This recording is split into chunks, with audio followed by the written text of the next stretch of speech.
Did I not warn you not to stay too long here? Now you are stuck here.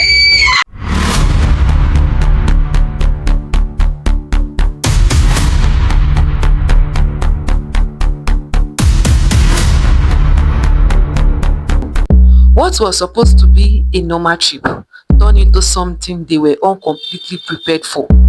And nobody believed them when they got back. They thought it was going to be all fun, laughter, pictures and memories. But by the second day, everything changed. The night became unusually long. The air felt heavier and strange things started happening around them. Things no one could explain. Then they realized something terrifying.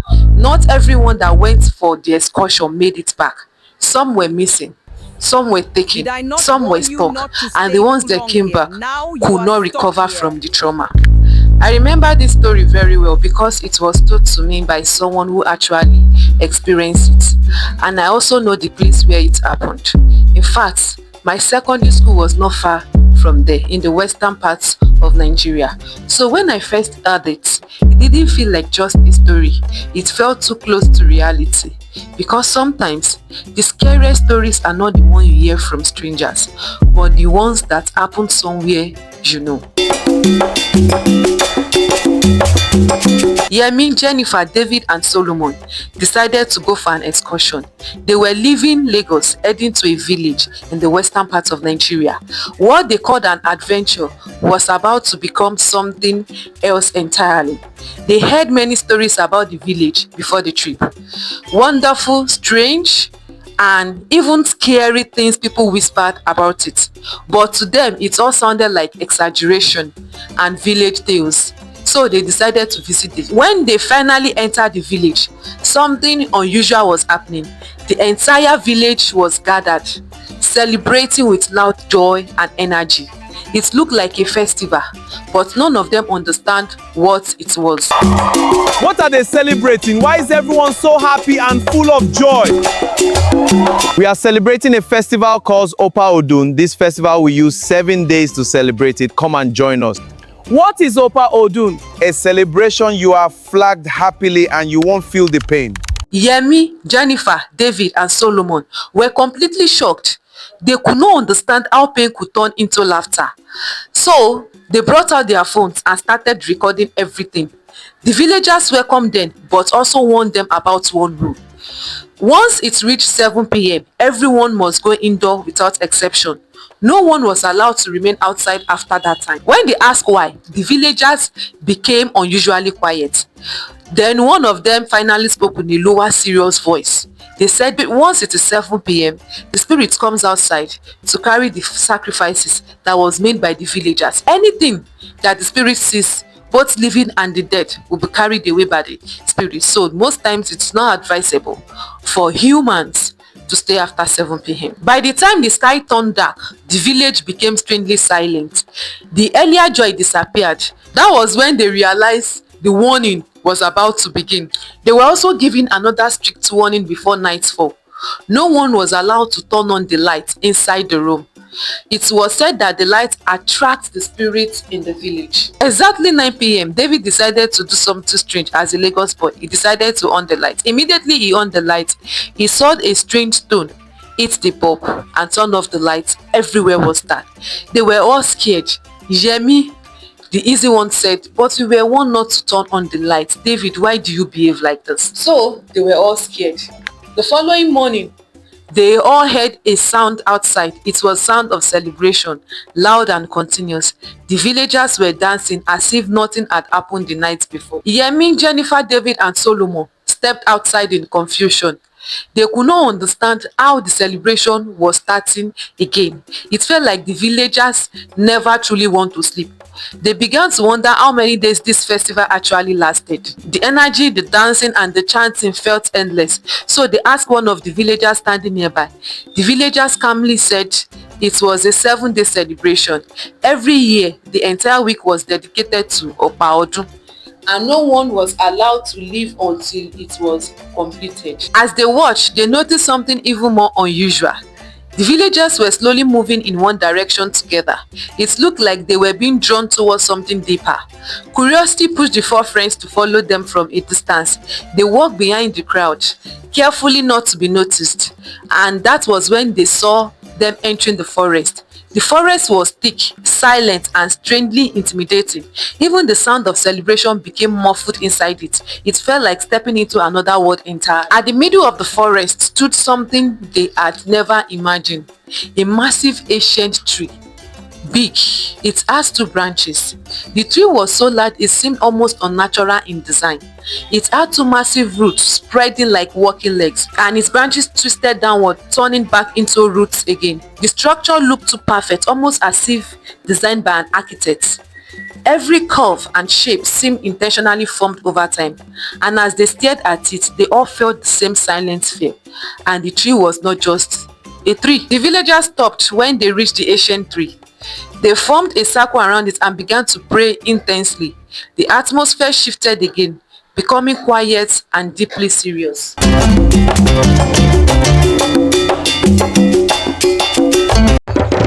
Why are people praying and dancing for a tree? Because this is not just an ordinary tree. All the trees are not normal. In the night they turn to humans. This is another world entirely, my child. They thought it was another superstition meant to scare the outsiders. To them it sounded impossible and barbaric. As the celebration continued, food and dancing filled the area. People moved around the tree with joy and complete devotion. Some even bowed and prayed towards the tree. But to the four friends, everything felt unnatural. The way the villagers treated the tree made no sense to them at all. It seemed as if the tree has a control over the village. They felt embarrassed. The celebration around the tree continued without interruption. Drumming, chanting, and movement filled the entire forest space. Yet, beneath all the noise, something strange was about to happen. The villagers returned home, and forest slowly became quiet again. Even the four friends followed, still unsettled by what they have seen.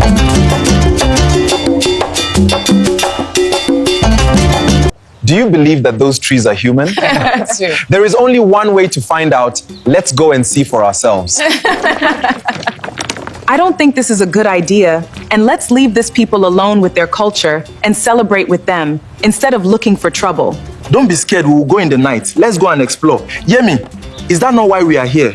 Then we will come back. Nobody will see us. They decided to pick up their torchlights and left the hotel they were in. As they approached the forest again, everything felt different. The silence was deeper and the air felt strangely alive. It was as if the forest was waiting for their return. When they stepped inside, they stopped immediately in shock. The entire forest was no longer what it was during the day. Something impossible had happened Wow, this forest is beautiful. right before their eyes. The tree had transformed into human-like figures. Every tree they saw in the daytime now stood as people. They were moving, talking, and existing like living things. The place was no longer dark or frightening as before. Instead, it was bright, colorful, and strangely beautiful. It felt like stepping into another world entirely. But even in its beauty, something about it felt unreal. It was too perfect, too different from anything human, and the four friends stood there realizing they were no longer in the world they knew. As they moved deeper, they began to see strange creatures everywhere. Humans were flying in the air, as if gravity had no meaning there. Even fish were moving across the sky, like birds in motion. The ground itself felt different, almost alive beneath their feet. Tiny ants were now massive, walking like elephants across the path. Every direction they looked revealed something impossible and unreal.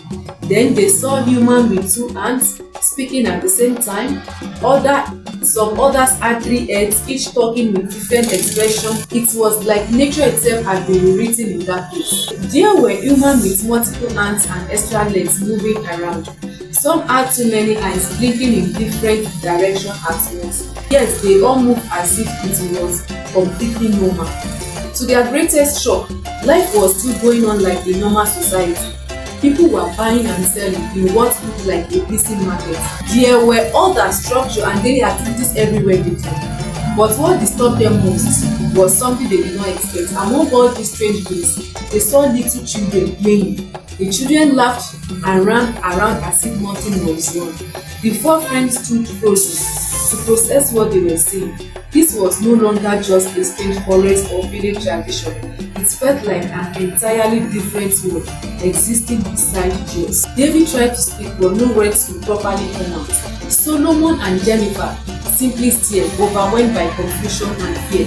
Everything they believed about reality was now being questioned. Nothing here followed the rules they knew from the normal world, and the deeper they looked, the less sense everything made. But one thing became clear to all of them at that moment, that they were not just observing this place anymore, they were inside it.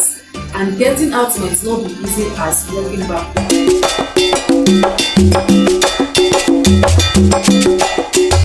What are you people doing here? This place is not for humans. Leave now before the bell rings. Who are you?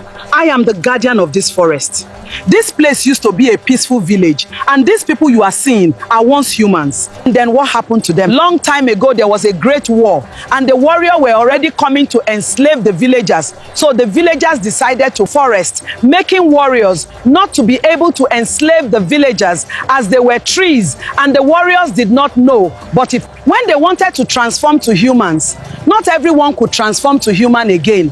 So those that were successful left them and moved to another place, but they come every year to offer sacrifices to the forest because they stopped war from coming into the village and also bless them. The four friends stood completely frozen as they listened. Everything they thought was superstition now had an explanation, but the truth was far more unbelievable than what they imagined. Jennifer looked at the others, unable to process what she just heard. David shook his head slowly, still trying to make sense of all what the old woman said. Solomon remained silent, realizing they were deeper than what they understood. Yemi finally whispered that they shouldn't have come here. Now, they were not just a visitor, but a witnesses, and whatever is going on around this world, they will be part of it. The old woman's voice suddenly became firm as she spoke again. She told them to leave immediately while they still had the chance, because once the bell rings, no one will be able to escape. The four friends were too shocked to fully understand her warning. Their minds were still fixed on everything they had just witnessed. Curiosity and fear were now fighting inside them at the same time. As they slowly turned to leave, something terrifying happened behind them. The massive ancient tree began to change right before their eyes. Its form shifted as if something inside it was awakening. The tree transformed into a giant human-like figure standing tall. It was larger than anything they had seen in their life. Its presence also made the entire space feel smaller and heavier. The being stood like a king, looking over everything in the forest. Every creature and transform seemed to respond to its presence. It was clear that it had authority over the entire land. Suddenly, the giant turned its gaze directly towards the four friends. Its eye locked onto them with immediate awareness and intensity. The atmosphere shifted instantly, becoming tense and dangerous. The giant spoke in a deep voice that echoed across the... What are humans doing in my kingdom? I will make you my queen. They finally realized the danger they had walked into unknowingly. The place they saw as curiosity had rules far beyond their understanding. And in that moment, they understood the old woman's final warning. And the bell had not yet rung, but it was only a matter of time. And once it did, everything in that world would change forever. Not long after, the sound of the bell suddenly filled the entire forest. It echoed everywhere as if the land itself was responding to it. The moment it rang, everything around them changed instantly. The giant king smiled as though he had been expecting this moment. Then he looked at the four friends with a strange calmness, and he asked which of them he should make his wife. He explained that he had recently lost his queen, and according to the law of the transformed land, a new queen must be chosen. His eyes slowly moved across all four of them. Without hesitation, he pointed directly at Jennifer. She screamed immediately, stepping backward in fear. But before she could move further, it was already too late. The king stretched his hand towards her, and everything changed instantly. Jennifer's body began to glow and transform before their eyes. In seconds, she was no longer the same person they knew.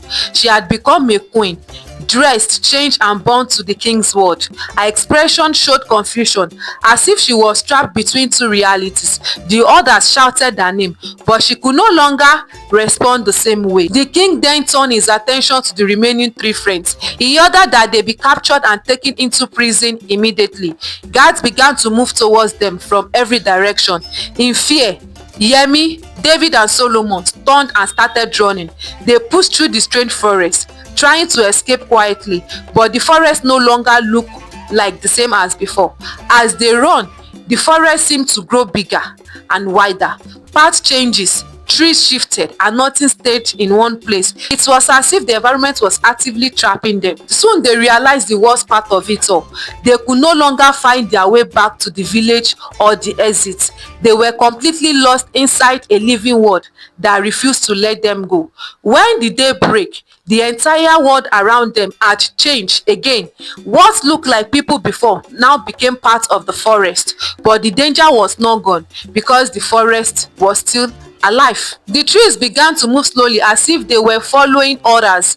It felt like the entire forest was chasing them from every direction. They were being pursued as if they were now targets of arrest. In fear, they kept running without knowing where they were going.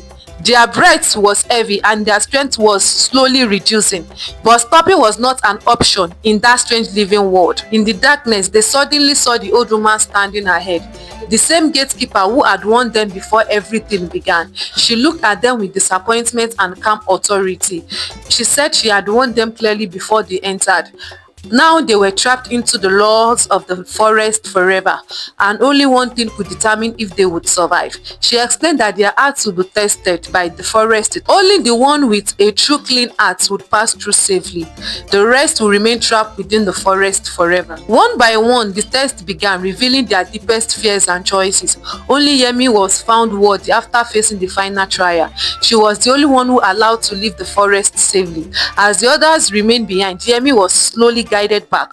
The forest opened a path for her, leading her out of the darkness, and she finally returned to the village. Everything changed forever. When Yemi finally reached the village, she ran straight to the elders.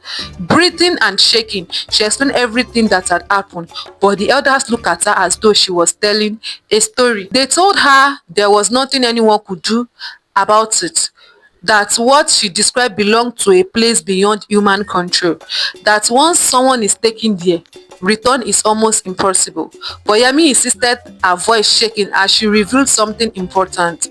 One of those trapped in the other worlds was the governor's son. And not just any governor, the sitting governor of their state. The moment she mentioned the governor's name, the elder grew silent. They all knew the man was powerful, but also feared for his reputation. Whispers filled the room as tension slowly built among them. At first, the elders refused to believe her words. They thought fear had made her imagination run wild, but Yemi quickly brought out her phone. She showed them clear pictures of the governor and his son. Her hands were shaking as she explained their connection. The son had been born before the governor came into power. Yemi explained that the governor had a child with another woman long before he became a sitting governor in the state. That detail made the story even more sensitive and serious. The others finally realized this was no ordinary situation. If the governor's son was truly trapped, it could not be ignored. They knew they had to find a way to intervene immediately. But the question remained, how do you enter a world that rejects human? A world hidden inside the forest that becomes a village only at night? And worse still, how do you rescue someone from a place like that? The elders eventually agreed that something had to be done quickly.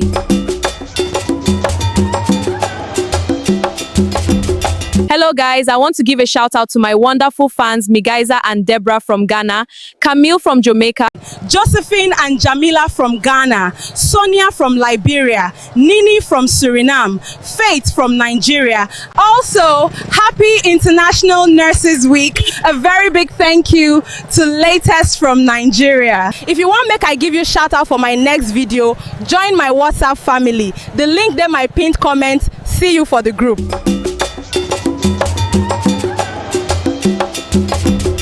So they went before the king of the village and explained everything.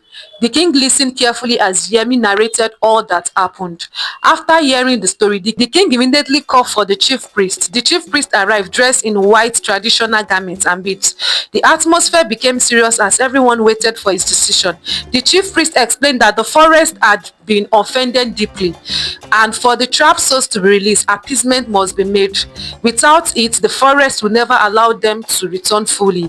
He declared that 100 cows must be sacrificed to the forest, one cow every single day for 100 complete days. Only then would the spirit consider releasing the captive. The requirement shocked everyone because it was extremely expensive. Even the elders feared the burden such sacrifice would bring, but they knew there was no other option left. They finally decided to contact the governor and explain the truth to him. At first, the governor became angry and refused to believe the story. He thought it was all lies created to extort money from him. After much persuasion and evidence from Yemi's phone, his softened, fear slowly replaced his anger when he realized his son was truly missing. So the governor agreed to support the appeasement ritual financially. For 100 days, sacrifices were made exactly as instructed. Each day, one cow was offered before the ancient forest tree, and gradually strange signs began to appear around the village. Again, on the final day, the forest opened once more before the villagers. The king of the transformed land appeared with great authority, and before everyone's eyes, Solomon and Jennifer were released. But David did not return with them from the other world. The forest had already accepted him as part of its existence. He had formed a spiritual connection with the land itself. Because of that connection, David was appointed as the new gatekeeper. His duty was to protect the forest and warn trespassers from entering. Just like the old woman before him, he now belonged to that world. Although Solomon, Yemi, and Jennifer returned home safely, they were never the same. The experience stayed with them for the rest of their lives. Some nights they still remember the sounds and sights of the forest. As they grew older, the three of them often shared the story with younger people.